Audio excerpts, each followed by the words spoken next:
Hello class 10 से students. तो दोस्तों कैसे हैं आप लोग। उम्मीद करता हूं आप सभी लोग बेहतर और अच्छे होंगे। तो जैसा कि इस समय हम क्वेश्चन पेपर सॉल्व कर रहे हैं और अब हम क्वेश्चन पेपर सॉल्व करने जा रहे हैं जिसके अंदर हम 17 क्वेश्चन लेकर आए हैं। देखो कुछ तो सॉल्व करेंगे ही। अब आप लोगों के साइंस के पेपर हो चुके हैं तो आपको ज़्यादा प्रॉब्लम या तकलीफ में आने की ज़रूरत नहीं है। अब अपने अगले एग्ज़ाम की तैयारी कीजिए। मैं फिर से कह रहा हूँ, देखो आप इस समय 10th क्लास में हो और 10th क्लास के हर एक स्टूडेंट को ना अपने हर एक सब्जेक्ट में उतना ही फोकस देना चाहिए, ठीक है, जितना वो बाकी सब्जेक्ट्स में देता है। रेदर दिन वो आपका फेवरेट सब्जेक्ट हो या नहीं हो, फिर भी आपको बराबर ही पढ़ना, बराबर ही समय देना पड़ेगा। तो अभी तक आपने साइंस पढ़ा है, उसके लिए आपको किसी ने वो रोका नहीं है, बट अब आपके पास एसएसटी का मौका है। तो अब इस एसएसटी जो सिलेबस है उसको कवर तो कर चुके होंगे आप लोग, और नहीं किया तो उसे कवर कर लीजिएगा दूसरी वीडियो देख के मेरी। और अभी फ़िलहाल हम इंपॉर्टेंट क्वेश्चन तो नहीं करा रहे टॉप 5, क्योंकि उसके ऑलरेडी हम एक सीरीज़ बना चुके हैं, और अगर आपने वो सीरीज़ नहीं देखी है तो जाके देख लीजिएगा। और फिलहाल हम यहाँ पे क्वेश्चन पेपर सॉल्व कर रहे हैं, और ये जितने भी क्वेश्चन है ना वो प्रीवियस ईयर के क्वेश्चन पेपर ही लेकर आया हूँ मैं। अब प्रीवियस ईयर के क्वेश्चन पेपर है तो ऑब्वियस सी बात है इसमें से पेपर में आने के चांसेस बहुत ज़्यादा होते हैं, इसलिए मैं ये सारे क्वेश्चन वही लेकर आया हूँ जो कि प्रीवियस ईयर क्वेश्चन में पूछा गया। ठीक है, चलिए तो देखते हैं, स्टार्ट करते हैं दोबारा फर्स्ट क्वेश्चन से स्टार्ट करते हुए। एंड फर्स्ट क्वेश्चन हमारे सामने, French colonisation of Vietnam was based on which two ideas. ठीक है, और में लिखा है what is any allegory, state any one example to clarify the same.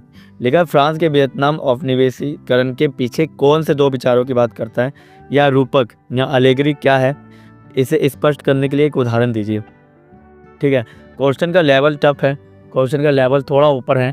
अगर आप अगर आप प्रीवियस ईयर के क्वेश्चन पेपर नहीं करके जा रहे तो आपको एक आइडिया नहीं मिल पाएगा कि किस तरीके के क्वेश्चन पूछे जा सकते हैं। ठीक है, तो क्वेश्चन कुल मिला के आपसे पूछना चाह रहा है कि फ्रांस के वियतनाम औपनिवेशीकरण के पीछे कौन से दो विचार फेमस है। तो इसका जो आंसर है आपके सामने ये लिखा हुआ, French colonisation of Vietnam was based on the ideas of economic exploitation and civilisation. ठीक है, सिविलाइजिंग मशीन, यानी कुल मिला के वो उन्हें आर्थिक रूप से आर्थिक रूप से उनका शोषण करना चाह रहे थे फ्रांसीसी लोग वियतनामीज लोगों का, और उन पर अपनी सिविलाइजेशन जो थी ना वो थोपना चाह रहे थे। ठीक है, और अगर सेम आप तो बोलेंगे एलिगरी का मतलब, तो एलिगरी जो है वो रिप्रेजेंटेशन है किस चीज़ का, वो कैरेक्टर करता है इवेंट्स के बारे में। ठीक है, फॉर एग्जांपल ये मान लो जॉर्ज ऑरवेल जो थे ना वो एनिमल फर्म्स को रिप्रेजेंट करते थे रशियन रेवोल्यूशन से। ठीक है, एलिगरी जो है एक प्रॉपर एक जगह के लोगों के लिए यूज़ किया जाता है जब उन जगह के लोगों को गलत तरीके से ट्रीट करना हो। ठीक है, तो ये था आपका आंसर। ठीक है, मुझे लगता है आंसर जो है ना हमने हिंदी में नहीं किया है, आई थिंक आंसर हिंदी में नहीं है। ठीक है, कोई बात नहीं, आप इंग्लिश को हिंदी में कन्वर्ट कर लीजिएगा, नहीं करोगे तो मैं आपको दे दूंगा। ठीक है, चलो तो दूसरा क्वेश्चन है, वाई इज कॉपर, ठीक है, मेनली यूज्ड इन,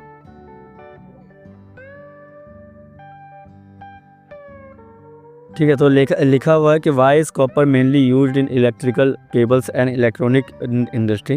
ठीक है, कॉपर तांबा का उपयोग मुख्य रूप से विद्युत केबलों के लिए इलेक्ट्रॉनिक उद्योगों में क्यों किया जाता है। सो आंसर हमारे सामने, it is a good conductor of electricity. Science वाले हो, आपको मालूम होना चाहिए, फिजिक्स में पढ़ा होगा। ठीक है, जो आपका कॉपर होता है वो मेनली यूज़ किया जाता है इलेक्ट्रिसिटी के लिए, क्योंकि ये गुड कंडक्टर होता है। ठीक है, ये क्या होता है, गुड कंडक्टर होता है। इसके अलावा it has high ductility and malleability. कुल मिला के ये मानना चाहता है कि ये ज़्यादा समय तक क्या कर सकता है, ये झेल सकता है, ज़्यादा समय तक इसको हम क्या कर सकते हैं, यूज़ में ला सकते हैं। ठीक है, फिर आता है इट इज़ रेजिस्टेंट टू कोरोसिन। ये कोरोसन के बारे में जब हम बात करते हैं तो याद रखिएगा, ये बाकी चीज़ों पे जैसे फॉर एग्जांपल बाकी आपने देखे होंगे वायर वगैरह ना, वो कनेक्ट करने के बाद ना कुछ गलत तरह से ट्रीट किए जा सकते हैं, मगर इनको गलत तरीके से ट्रीट नहीं किए जा सकते हैं। ठीक है, समझ में आ गया। चलिए तो इंग्लिश वाले से लिख लीजिएगा, हिंदी वालों को मैं प्रॉपर हिंदी में क्वेश्चन के आंसर दे दूंगा। मुझे मालूम है आपको प्रॉब्लम हो रही होगी, अब सी बात है। चलो कोई बात नहीं। थर्ड क्वेश्चन है, classify industries on the basis of source of raw materials, यानी कच्चे माल के स्रोत के आधार पर उद्योगों का वर्गीकरण कैसे करें।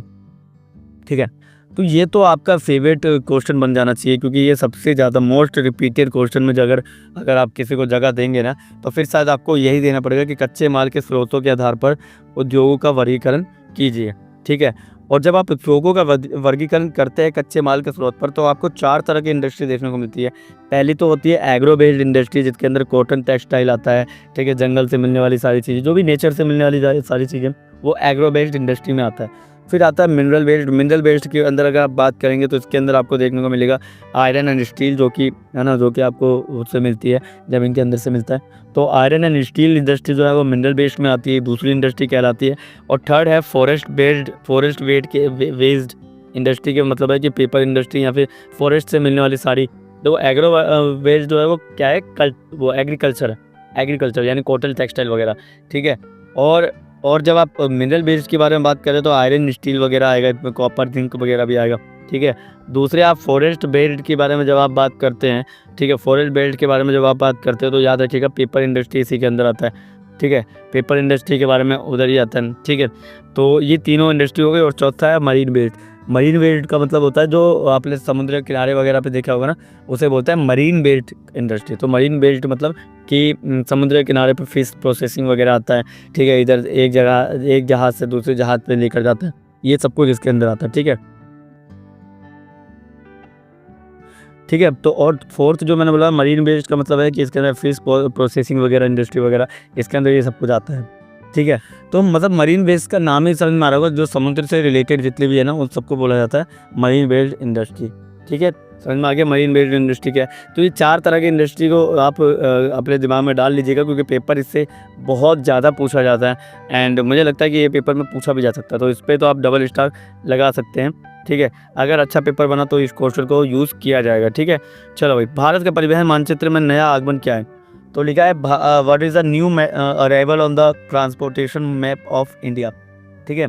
तो लिखा है the Bharat Mala project and dedicated flight corridor DFCs are new addition to India transportation network, ठीक है। यानी भारत माला प्रोजेक्ट जो है ना, उसने एक नया कॉरिडोर खोल दिया जिसे हम DFCs के नाम से जानते हैं, ठीक है। ये ट्रांसपोर्टेशन का एक नया नेटवर्क है और इसी को भारत के परिवहन मानचित्र में नया आगमन कहा गया है, ठीक है। समझ में आ गया, ठीक है। फिफ्थ क्वेश्चन की बात करते हैं। फिफ्थ क्वेश्चन है recognise the situation when both the party in barter economy have to agree to sell and buy each others community, what is it called? उस स्थिति को पहचाने जब एक वस्तु विनिमय अर्थव्यवस्था में दोनों पक्षों को एक दूसरे की वस्तुओं को खरीदने और बेचने के लिए सहमत होना पड़ता है, उसे क्या कहते हैं? तो इस सिचुएशन को कहा जाता है डबल कोइंसिडेंट ऑफ बॉन्ड्स। जब आप एक ही बॉन्ड्स को ना डबल तरीके से पूछ लेते हैं, ठीक है, आप जब एक ही बॉन्ड्स को ना डबल तरीके से यूज़ कर लेते हैं तो उसको बोलते हैं डबल कोइंसिडेंट, ठीक है। अब जैसे फॉर एग्जांपल अगर मुझे भी चाहिए भाई गेहूँ, ठीक है, और सामने वाले को चाहिए मेरे पास जो चावल है वो, तो जाहिर सी बात है ये बेहतर है, ठीक है। ये बार्टर सिस्टम का एक बहुत प्रॉफिट वाली चीज़ होती है। मगर वहीं पे प्रॉब्लम ये आ जाता है कि जब मेरे को वो चीज़ नहीं चाहिए, उसको वो चीज़ चाहिए, ठीक है, तो डबल कोइंसिडेंट में प्रॉब्लम ये भी आ जाती है कि भाई मेरे को नहीं चाहिए, मैं क्यों वो चीज़ें लूँगा। ऑब्वियसली बात है ना, अगर आपसे बार्टर सिस्टम के बारे में बात करेगा या फिर बोलेगा कि भाई बार्टर सिस्टम के बारे में आप नेगेटिविटी बताइए, तो आपको लिखना पड़ेगा कि भाई अगर एक बंदे को ज़रूरत नहीं है दूसरी चीज़ का, तो फिर दूसरा इंसान जितना भी प्रॉफिट की बात कर ले वो आएगा ही सामने, इंटरेस्टेड ही नहीं होगा, ठीक है।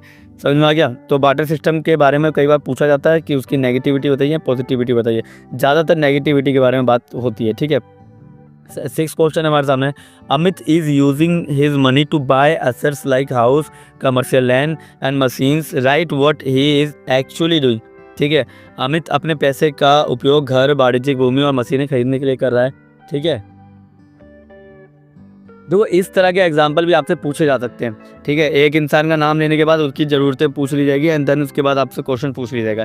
जैसे इसमें पूछा है अमित अपने पैसे का उपयोग घर बनाने में, वाणिज्यिक भूमि में मशीनें खरीदने के लिए कर रहा है, वो वास्तव में क्या कर रहा है, ठीक है। तो Amit is investing his money in assets to generate future income और प्रॉफिट।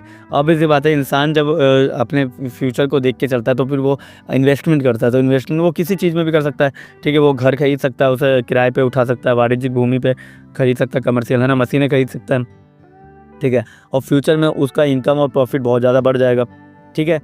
समझ में आ गया? चलिए अगला, व्हाट इज़ कोबरा, कोबरा नहीं, copra. What is copra, when was it introduced, यानी कोपरा क्या है और इसे कब पेश किया गया। तो कोपरा की कुल मिला के आपसे फुल फॉर्म पूछी गई है, तो फुल फॉर्म तो आप बता ही देंगे। तो लिखा है कोपरा यानी consumer protection act was introduce in 1986 to protect consumer rights in India. या फिर आपसे ये भी पूछ लेगा कि उपभोक्ताओं के अधिकारों को बचाने के लिए कौन सा एक्ट बनाया गया, तो उस एक्ट का नाम लिख देना कोपरा, ठीक है, कंज्यूमर प्रोटेक्शन एक्ट, ठीक है। और आपसे ये पूछ लेगा कि भाई कब बनाया गया, तो आप ये बता दीजिएगा 1986 में बनाया गया, 1986 में इसे पेश किया गया है, ठीक है। चलिए अगला है, a country holds election to elect representatives but the election are not fair. Identify the challenge faced by people in such a country. एक देश चुनाव कराता है लेकिन चुनाव निष्पक्ष नहीं होते, ऐसे देश में लोगों को किस चुनौती का सामना करना पड़ता है? तो लिखा है people face the challenge of lack of electoral democracy and political corruption. ठीक है, अगर एक देश चुनाव कराता है लेकिन चुनाव निष्पक्ष नहीं होते तो उसका मतलब है कि वहाँ पे कहीं ना कहीं डेमोक्रेसी की कमी है, यानी लोकतंत्र की कमी है, और दूसरा कहीं ना कहीं हमें देखने को मिल रहा है राजनीतिक भ्रष्टाचार बढ़ा हुआ है। और राजनीतिक भ्रष्टाचार सबसे बड़ा जो प्रॉब्लम है ना, वो राजनीतिक भ्रष्टाचार ही बन जाता है आगे के लिए। ठीक है, समझ में आ गया? यस और नो बताओ, है ना? तो जाहिर सी बात है, ये वाला आप कर लीजिएगा। ठीक है, people face the challenge of lack of electoral democracy and political corruption. ठीक है, समझ में आ गया? चलो अगला क्वेश्चन आता है नाइन्थ क्वेश्चन के बारे में जब हम बात करते हैं तो लिखा what was the condition of colony economy in Vietnam explain, या फिर और में है the 1830s were year of great economy hardship in Europe explain how. यानी वियतनाम की औपनिवेशिक अर्थव्यवस्था की स्थिति क्या थी, समझाइए। या फिर 1830 का दशक यूरोप में बड़े संकट का समय था, कैसे? तो लिखा है वियतनाम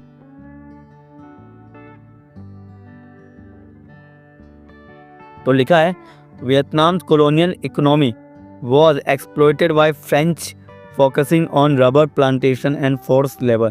यानी कुल मिला के वियतनाम की जो इकोनॉमी थी ना, कुल मिला के कहीं ना कहीं वो एक्सप्लोइटेशन में चली गई थी फ्रेंच के, और फोकस कर रहे थे फ्रेंच वाले रबर प्लांटेशन पे, और फोर्स लेबर को ज़्यादातर लगाया जा रहा था। फोर्स लेबर का मतलब होता है ज़बरदस्ती लेबर लगाए जा रहे थे। ठीक है, वो करना नहीं चाह रहे थे वो वियतनामीज लोग वो काम, फिर भी फ्रेंच की जो पावर थी वहाँ पर बहुत ज़्यादा थी, उनको बहुत ज़्यादा प्रॉब्लम फेस करनी पड़ती थी। अगला 10th क्वेश्चन आता है, गांधी जी द्वारा शुरू किए गए असहयोग आंदोलन के विभिन्न चरणों पर चर्चा कीजिए। यानी discuss various stages of the non cooperation movement launch by Mahatma Gandhi. The non cooperation movement 1920 से 22 के बीच में हुआ। Boycott of foreign goods. ठीक है, असहयोग की जो मेन थीम थी वो थी बॉयकॉट करना फॉरेन गुड्स को। ठीक है, दूसरा रेजिग्नेशन फ्रॉम गवर्नमेंट सर्विसेज। ठीक है, रिज़ाइन की बात कर रहा हूँ, रिज़ाइनेशन। ठीक है, रेजिग्नेशन। ठीक है, तो रिज़ाइन किया गया गवर्नमेंट सर्विसेज से, बॉयकॉट किया गया फॉरेन गुड्स का, नॉन पेमेंट ऑफ टैक्सेस, यानी टैक्सेस को पेमेंट नहीं किया गया टैक्सेस का। ठीक है, तो कुल मिला के हिंदी वालों को बता दूँ, महात्मा गांधी द्वारा असहयोग आंदोलन के चरणों को बताना है, स्टेप्स को बताना है। तो पहला तो बोला गया कि भाई जो विदेशों से विदेशी वस्तु थी पहले उसका बहिष्कार किया गया। दूसरा है रिज़ाइन किया गया गवर्नमेंट सर्विसेज का, जो भी गवर्नमेंट सर्विस के किसी भी बड़े पद पे थे उनको रिज़ाइन दिया गया। फिर नॉन पेमेंट ऑफ टैक्सेस। ठीक है, टैक्सेस नहीं दिए गए। ठीक है, टैक्सेस नहीं दिए गए। ठीक है, मतलब समझ में आ गया होगा आपको। चलो कोई नहीं, अगला आता है 11वां। लिखा है there is an urgent need to develop a sustainable path of energy development. Give two broad measures for it. How can you help conserve energy? यानी ऊर्जा विकास के लिए एक स्थायी मार्ग विकसित करने की तत्काल आवश्यकता है। इसके दो प्रमुख उपाय बताइए। आप ऊर्जा संरक्षण में कैसे मदद कर सकते हैं? ऑब्वियसली बात है, इस पर हम पहले भी डिस्कस कर चुके हैं। मैंने कहा ये एनर्जी डेवलपमेंट के ऊपर क्वेश्चन पूछा ही जाता है।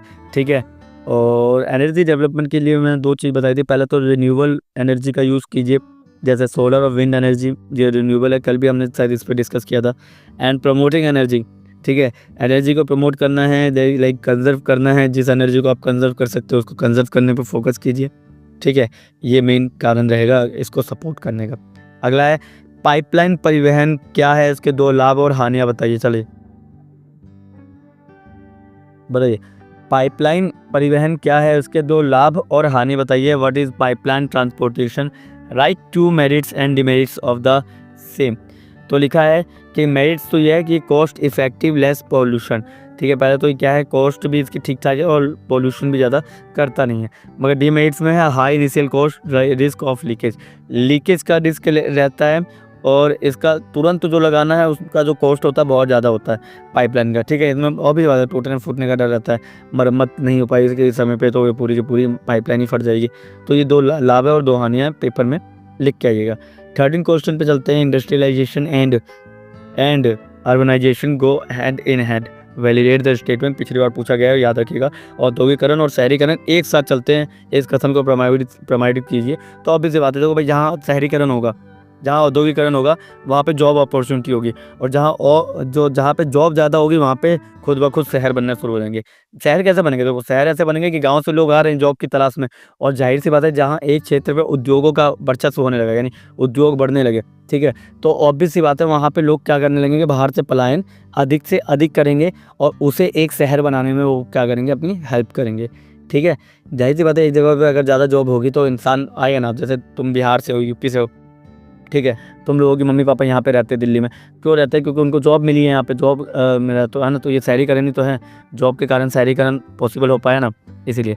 14 क्वेश्चन है, give a short account of the major iron ore belt in India. तो भारत में प्रमुख लौह अयस्क क्षेत्रों का संक्षिप्त विवरण दीजिए। पहले तो है ओडिशा और झारखंड बेल्ट, ठीक है, यानी ओडिशा और झारखंड में पहले तो देखने को मिलता है। दूसरा है दुर्ग बस्तर चंद्रपुर बेल्ट, ठीक है। तीसरा है बेलेरी चित्रगुप्त चित्रदुर्गा बेल्ट। तो ये याद रख लेना यार, इस पर तो मैं आपको क्या डिस्कस करूँगी, अब तो ये स्टेट का नाम है, ठीक है, यानी ओडिशा है एक बंगाल में है, और बाकी दूसरा छत्तीसगढ़ है ये, ठीक है। तो इन तीनों को आप कंफर्म करके जाइएगा, पेपर में इससे पूछा जा सकता है, ठीक है। समझ में आ गया, येस और नो? चलिए अगले देखते हैं। 15 है, elucidate the significance of the Ho Chi मिन trail in the Vietnamese war, यानी वियतनाम युद्ध में हो ची मिन के महत्व को स्पष्ट कीजिए। या वियतनाम वॉर से 3 क्वेश्चन आ चुके हैं, तो इसको करके जाइएगा पेपर में, ठीक है। तो लिखा the Ho Chi Minh trail was a crucial support route for North Vietnamese force aiding their victory, ठीक है। जो वियतनाम युद्ध में हो ची मिन मार्च जो है ना, उसने क्या किया, उसके कारण कहीं ना कहीं उनको क्या मिला, एक विजय प्राप्त हुई, एक, ठीक है, मतलब एक विक्ट्री प्राप्त हुई, विक्ट्री। चलो भाई अगला क्वेश्चन देखते हैं। The first challenge faced by political parties in the lack of internal democracy, राजनीतिक दलों के सामने पहले चुनौती आंतरिक लोकतंत्र की कमी समझाइए। ऑब्वियस सी बात है यार, एक बात बताओ, अगर कोई बंदा डिजर्विंग है उसको क्या वो चीज़ मिलेगी, है ना। अब जैसे अगर कांग्रेस पार्टी मान लो, कांग्रेस पार्टी के अंदर कोई बंदा कितना भी कैपेबल क्यों ना हो, मगर फिर भी हेड तो राहुल गांधी रहेंगे ना, है ना। तो ये इंटरनल पॉलिटिक्स तो ये है कि उनको पता है कि सामने वाला बंदा कितना भी वो हो, ठीक है, एक्सपीरियंस उसमें दम हो, फिर भी वो ये वंशवाद पे की बात करेंगे नहीं, राहुल गांधी रहेंगे, राहुल गांधी के पास कोई और गांधी आएंगे, मगर वो डिजर्विंग बंदा जो है ना उसको हेड नहीं बनाएंगे, ठीक है। पहले मम्मी थी और अब बेटे, ठीक है, उसके बाद कोई और होगा, बट इनका ही बंदा होगा, कोई ऐसा नहीं होगा कि कोई डिजर्विंग बंदा कैंडिडेट खड़ा हो उसके लिए, ठीक है। And the last question of this evening is, देखते हैं क्या है। तो last question is this evening, suggest some broad guideline for making political reforms in India. भारत में राजनीतिक सुधारों के लिए कुछ प्रमुख दिशा निर्देश बताइए, गाइडलाइन बताना है, ठीक है, भारत में राजनीतिक सुधार के लिए। पहले तो स्टेट फंडिंग ऑफ इलेक्शन, यदि इलेक्शन की जो स्टेट फंडिंग है पहले तो उसको मैनेज करना जरूरी है, ठीक है, कोई ज़्यादा और कोई कम तो यूज़ नहीं कर रहा, ठीक है। दूसरा स्ट्रिक्ट एंटी करप्शन लॉ, और एंटी करप्शन लॉ का बहुत ज़्यादा काम करना पड़ेगा, यानी कि करप्शन जो भ्रष्टाचार चुनाव वगैरह में देखने को मिलता है उसको पहले तो कंट्रोल करो, तब जाके हम एक निष्पक्ष और स्वतंत्र चुनाव की बात कर सकेंगे, ठीक है। तो देख लीजिए आप, सिर्फ मेरे ख्याल से 17-18 मिनट हुए और 17-18 क्वेश्चन हमने कर लिए, ठीक है। तो हम कंटेंट ज़्यादा लाएंगे, समय भले ही कम लेंगे, ठीक है। तो ज़्यादा बड़ी वीडियो मैं लेकर आता भी नहीं अब, क्योंकि अब मुझे पता है कि कम लाओ, बेहतर लाओ, बेस्ट लाओ, क्योंकि हमको भी पेपर में वही करना है, कम लिखना, बेहतर लिखना, बेस्ट लिखना, ठीक है। समझ में आ गया? चलिए, तो आज के लिए बस इतना ही। अगर किसी भी तरह का कोई भी डाउट हो, कोई भी प्रॉब्लम हो, समस्या हो, कमेंट बॉक्स में नीचे पूछ सकते हैं, दिए हुए नंबर पर मैसेज करके PDF ले सकते हैं। बाकी कोई भी दिक्कत हो, I am here, don't fear, ठीक है। थैंक यू, धन्यवाद।